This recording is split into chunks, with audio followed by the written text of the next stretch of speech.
Bonjour, donc voici un petit tutoriel Laurent Motors pour moduler la pression de turbo.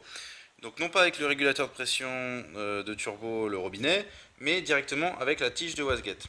Donc là on voit qu'elle est filetée, on va pouvoir rallonger ou raccourcir la tige pour pouvoir faire varier la pression de turbo. Donc la première chose c'est de vérifier à quelle pression notre turbo va s'ouvrir. Donc là ici on a un mano avec une pompe à pied et sa durite. Donc je vais poser mes doigts ici pour sentir à quelle pression la petite wastegate va s'ouvrir.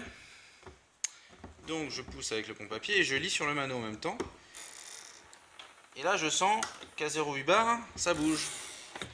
Donc ça veut dire qu'à 0,8 bar, notre pression de turbo va se réguler.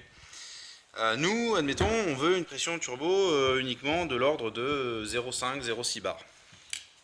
Donc on va enlever le petit clip sur la wastegate en prenant bien soin de mettre le doigt pour pas qu'il vole. Voilà. On va débloquer le contre-écrou. Voilà, on va laisser un peu de marge. Ensuite, on va lever la wastegate. Et là, on va s'apercevoir que quand on ferme bien le volet, la wastegate n'est pas tout à fait en face. C'est important puisque ça nous permet de tendre le ressort qui est à l'intérieur pour aller se bloquer et donc être sûr qu'en position neutre, le volet soit bien fermé pour que notre turbo puisse charger plus vite. Et une fois qu'il sera suffisamment chargé, là on pourra ouvrir la wastegate. Donc là en l'occurrence on veut allonger la tige, donc on la défait et on la dévisse. Donc en fait on va la dévisser jusqu'à aller à fleur du trou. Donc là par exemple je suis tellement à fleur que ça rentre tout seul sans forcer. Ça c'est pas bon parce que du coup ça veut dire qu'en position neutre, votre volet il va avoir un tout petit peu de jeu. Il va pouvoir s'ouvrir un petit peu alors que vous n'aurez même pas de pression turbo. Donc ça va délayer votre prise de pression, c'est pas bon. Donc on va le relever et on va le visser un tout petit peu plus.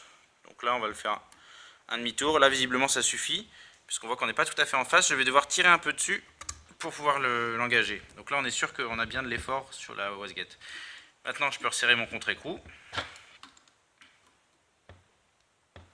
Hop, je remets mon petit clips pour que ça s'en aille pas. Alors, parfois ça y va au doigt, ouais. Voilà, et donc je répète l'opération pour mesurer à quelle pression là ma wastegate va bouger. Et donc là je lève et je m'aperçois comme par magie que à 550 grammes, 0,5-0,6 bar, ça bouge. Ça commence à bouger à partir de 0,5-0,6 bar. Donc voilà comment j'ai modulé ma pression turbo. À vos outils.